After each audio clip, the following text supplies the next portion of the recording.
could take on the front page of the Punch newspapers.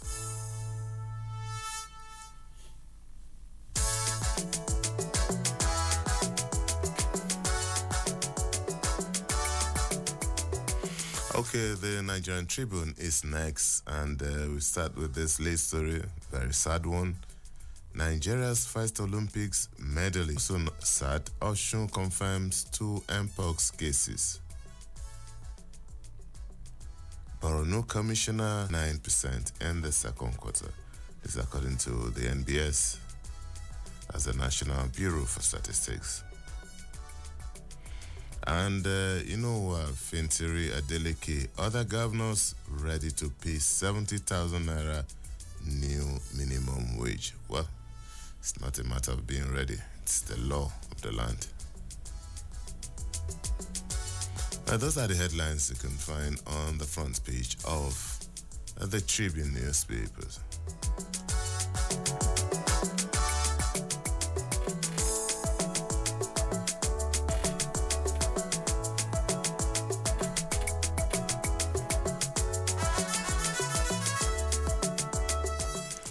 All right, the Guardian newspaper is next, and it leads with the story: opposition working for Tinubu's second term. Lukman alleges. Lukman is the former Director General of the Progressive Governors Forum, Salihu Lukman.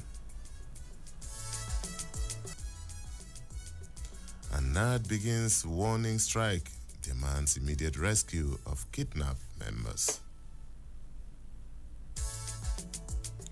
UN issues global SOS over fast-rising Pacific Ocean. And to some sport news, big story for Nigeria, and NFF servers will be interested in this. AMCON enlists international traders to recover 5 trillion naira assets from debtors.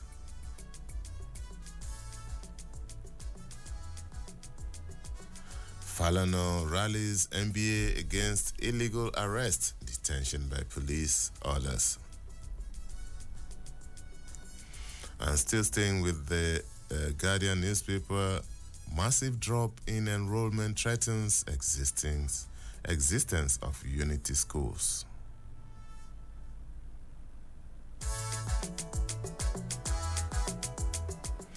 Calls for appointment of new Labour minister heightened.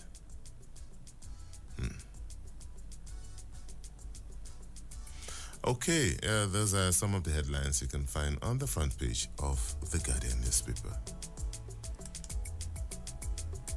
And our final part is the Nation newspaper.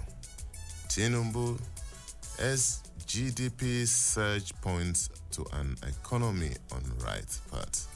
That's coming from President Bola Tinubu. He believes the surge in GDP points to an economy on right path. Cultural Center.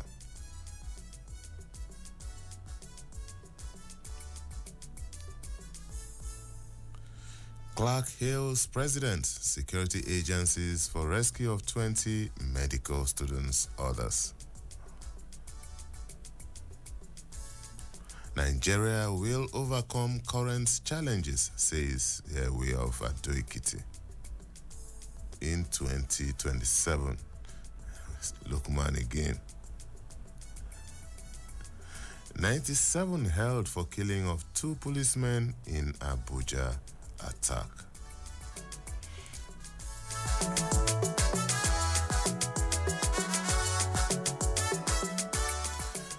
Well, those are the headlines we could take on the front for the second half of the show. Please don't go away. Still newspaper review on Citizen 93.7 FM here in Abuja. Abuja. Wake up. Reach out. Speak up. Speak out. You are the voice of a new generation. And this is your station. Talk Radio 93.7 Citizen FM.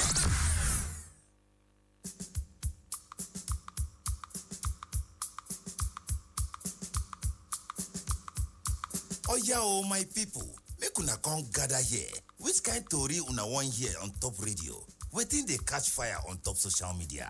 Bring am on top Make We Talk Am for Citizen 93.7 FM Abuja every Monday go reach Thursday, and the time na 5:10 wey be 10 minutes after 5. Make we talk am as e dey be.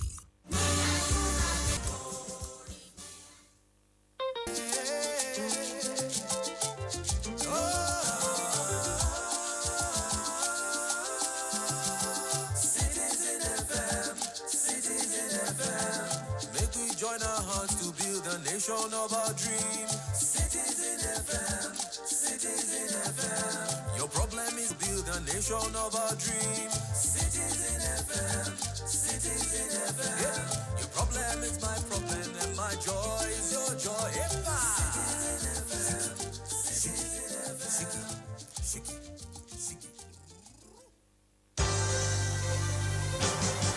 Did you miss out on the news during the week? Not to worry. Retrospect is here to make up for the missed information. Retrospect is a complete package of all the major news headlines that made the airwaves from Sunday to Saturday. Join me, Esther Nwusu, on the program Retrospect on Citizen 93.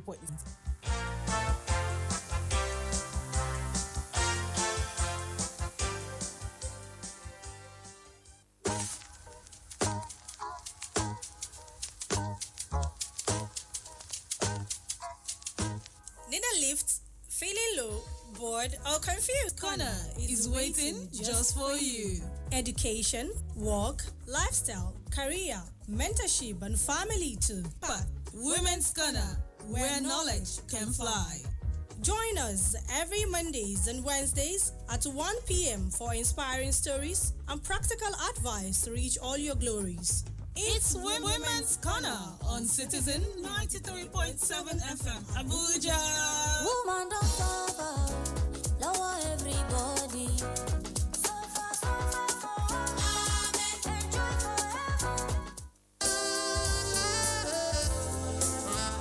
The issues Everybody respect. Of Isaac. the cause. If we cannot trust you, then you cannot take the ticket of this country. Hussein cannot be divulged from those who cause the crime. The form is always the same. Insight on Citizen FM 93.7. The source is constant. My name is Lawrence Umoite. There is always an opportunity. Tomorrow, Insight returns with another interesting. Insight with Lawrence Umoite on Citizen.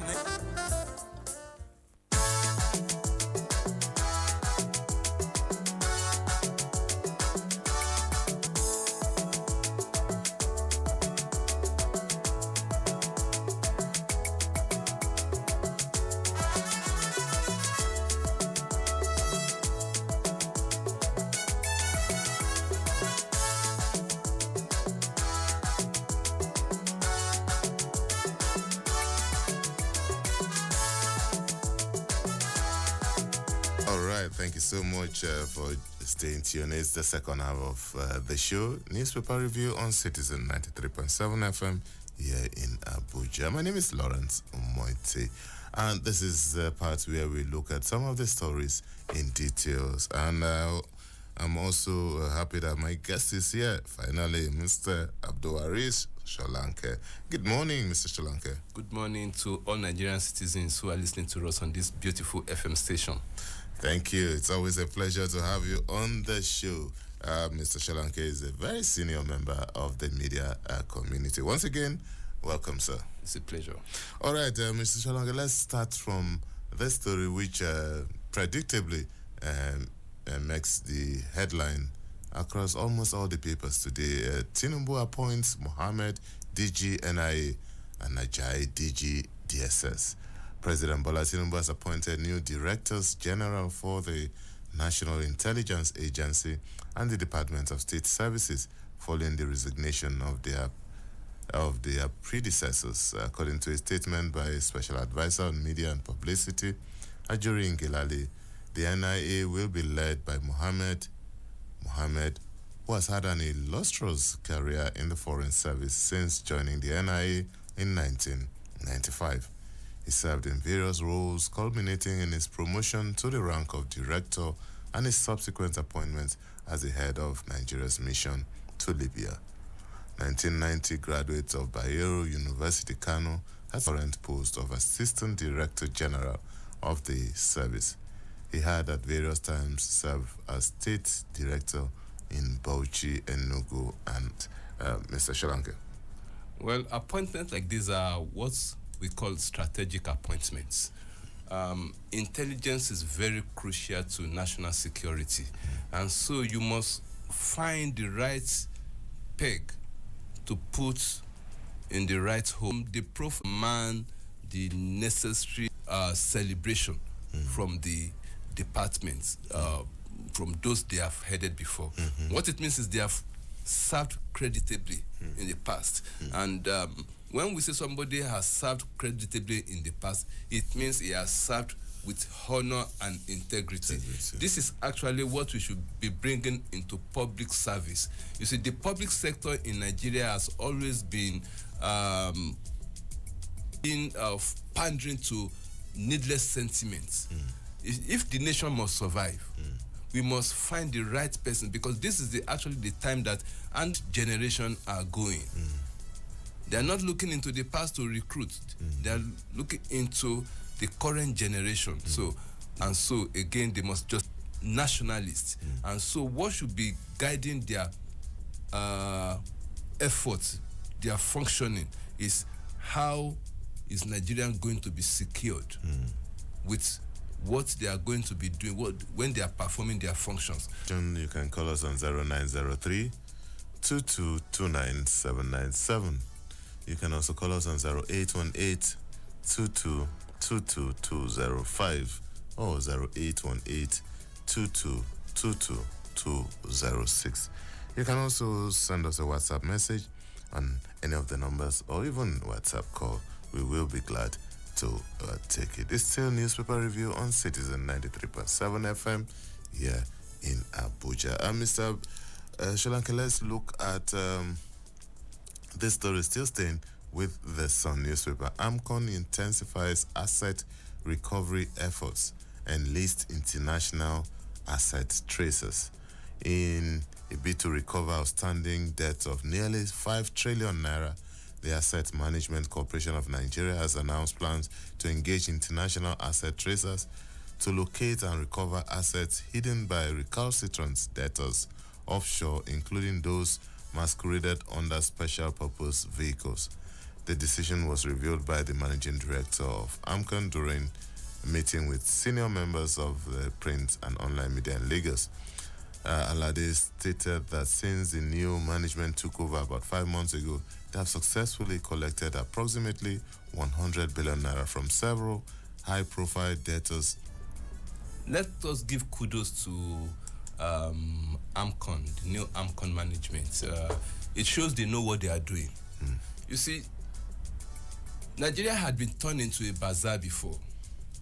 People find it convenient to latch on the loopholes of the lack of governance, lack of corporate governance in banks and other public institutions. People amass so gargantuan wealth, and so it is the commonwealth that many people are parading as their wealth, that they are showing as millionaires. So what AMCON is doing is getting back the nation's resources back into the commonwealth, back into the national purse. And if all other entities that are charged with revamping the Nigerian economy, if they are up and doing, look, this nation does not need to actually be borrowing. The wealth, the resources of this nation are so enormous that if Nigeria does not borrow, decide to be funding their wealth in a way that as if the entire the Nigerian population are fools. People amass so much wealth that they can confront the state itself. There are some from the resources of that that some people have, if they decide to take on the government, that government will collapse. That they can buy, impoverishing the nation in the way some people reap the national assets. Look at the past privatization exercise. The landed property alone that some organizations that were sold off cheaply, the land alone, talk less of the assets. Nigerian Airways, for example. That what we call asset stripping. It's so mind-boggling that you just imagine, is there no law in Nigeria? Does not Nigeria not have the those who can monitor the way affairs are run in this country? Strip public assets, you steal public wealth, use that same wealth to buy Nigerians. For goodness sake, this is mindlessness. This is lack of conscience. Understand? So the necessary regulatory agencies must be up and they must come out to begin to perform their function. Look, the president or the National Assembly need not be enacting all of the laws of the land are enough.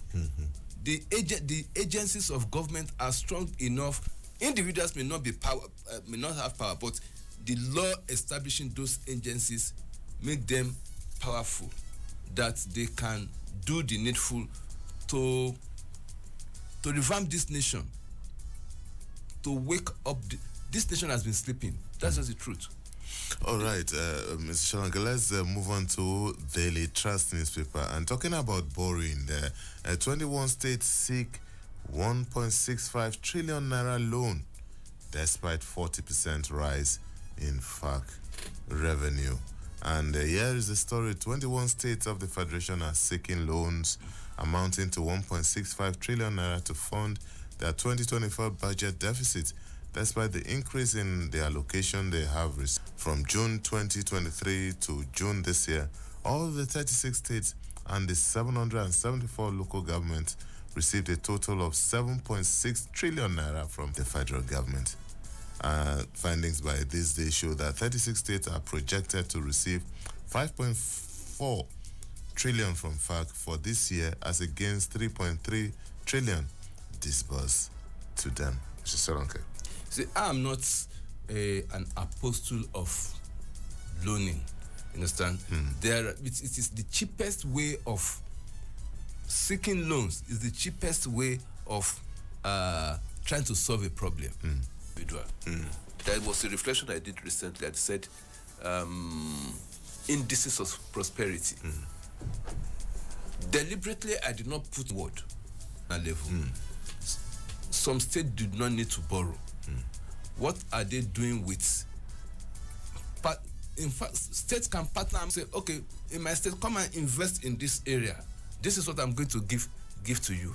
That is between states. Interstate partnership is necessary.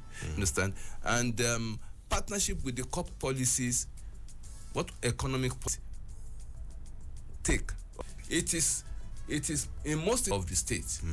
Some loans will be so, by the time another government is coming, they are not able to actually pay it. So it is taking loans is mortgaging the future. Can't you maneuver within the available resources you have? What policies, what initiatives, what program do you embark upon that is going to be saving you cost, that is going to be revamping those things that you ordinarily will want to spend money on? What are those things that you need to be actually be reducing, to be doing away with that, or to be renewing, that you do not need to begin to say, I'm starting this new? Because ultimately, when they are taking loans, it is about sometimes it's about starting new things that they don't have the capacity to see themselves as national government themselves. You see the effectiveness of a government, no matter how guarantee your own sustainability. You are not meant to actually govern that system. It is abdication of responsibility to begin to seek loans in many instances. If you must seek loan, it must be a loan that can pay. You are going to pay the loan. It is from other areas that you have invested that you have to be paying off. That is unfortunate. I'm happy that you brought that in, because that is key to the discussion. If you must engage in such a venture? Number one, over the years we've seen cases that 5-10 years later, government will now say, the state government defaulted and decide to take the government to court and stuff like that, and embarrassment. And when you now look at the details of the loan, you begin to ask questions. Who were those who were party to the signing of this loan? Clearly, it will be seen that it was a rip-off for the state. But Mr. Sholang, let's also look at the political realities of our time. Sometimes the leaders are politicians, governors, for example, or needs it or not, or whether the state can sustain it or not, so that during the next cycle of election, it's going to point to that, during my first tenure, I constructed an airport. Whether it is an elephant's project that will not be completed, does not really benefit the state, but they know that these are tangible things that the people are quick to look up to. Instead of, say, education, let us engage in training of teachers.